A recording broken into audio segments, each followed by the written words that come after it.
IPL 2024లో Mumbai Indians కొత్త captain Hardik Pandya struggle అవుతున్న విషయం అయితే తెలిసిందే. తొలి మ్యాచ్లో బ్యాటింగ్ బౌలింగ్తో పాటు కెప్టెన్సీలో కూడా దారుణంగా ఫెయిల్ అయ్యాడు. అతని చెత్త కెప్టెన్సీ కారణంగా గెలవాల్సిన మ్యాచ్లో ముంబై ఓడిపోయింది. సన్ రైజర్స్ హైదరాబాద్తో జరిగిన మ్యాచ్లో కూడా హార్దిక్ తీరు మారలేదు. బ్యాడ్ డెసిషన్స్తో టీం కొంప ముంచాడు. ఈ తరుణంలో కలగజేసుకున్న రోహిత్ శర్మ తానేంటో ప్రూవ్ చేసుకున్నాడు. కెప్టెన్సీ అంటే ఏంటో హార్దిక్ చూపించాడు. దెబ్బకు కొత్త కెప్టెన్ షాక్ అయ్యాడు. ముంబైతో మ్యాచ్లో ఎస్ఆర్హెచ్ ఓపెనర్ ట్రావిస్ హెడ్ ఆకాశమే హద్దుగా చెలరేగిపోయాడు. 18 బంతుల్లోనే హాఫ్ సెంచరీ బాదిన ఈ బ్యాటర్ మొత్తంగా 24 బంతుల్లో 62 పరుగులు చేశాడు. ఎంఐ బౌలర్లతో ఆట ఆడుకున్నాడు. ఈ టైంలో టీంను నడిపించే ఛార్జ్ తీసుకున్నాడు రోహిత్ శర్మ. హెడ్ కోసం టైట్ ఫీల్డింగ్ సెట్ చేశాడు. హాఫ్ సైడ్ షార్ట్ కొట్టేలా అతను ఉసుగొలిపాడు. పాండ్యాను బౌండరీ లైన్ దగ్గరకు ఫీల్డింగ్ పంపాడు హిట్ మ్యాన్. హెడ్కు దూరంగా బంతులు వేయమని కోయెట్జీని ఆదేశించాడు. అంతే, బౌలర్ బాల్ వేయడం, రాంగ్ షాట్ ఆడి హెడ్ అవుట్ అవ్వడం క్షణాల్లో జరిగిపోయింది. బౌండరీ లైన్ దగ్గర ఫీల్డింగ్ చేస్తున్న పాండ్యా దెబ్బకు షాక్ అయ్యాడు. రోహిత్ స్కెచ్ చూసి పిచ్చోడైపోయాడు.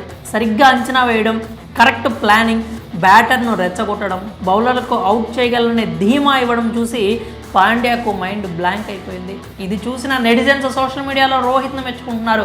దట్ ఈజ్ హిట్ మ్యాన్ అంటున్నారు. ఊరికే ముంబైకి 5 కప్పులు రాలేదని చెప్తున్నారు. కెప్టెన్సీ అంటే ఇది అంటున్నారు.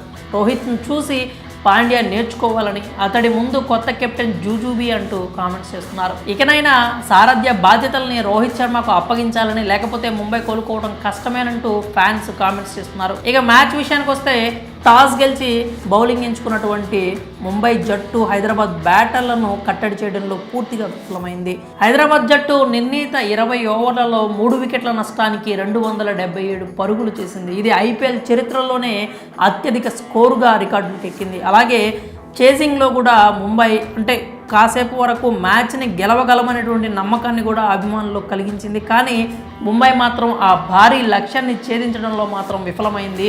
20 ఓవర్లలో 5 వికెట్ల నష్టానికి ముంబై జట్టు 246 పరుగులు మాత్రమే చేయగలిగింది. నిజంగా ఐపీఎల్ చరిత్రలో ధనాధన్ లీగ్ అనడానికి ఈ మ్యాచ్ ఒక కంప్లీట్ నిదర్శనం అంటూ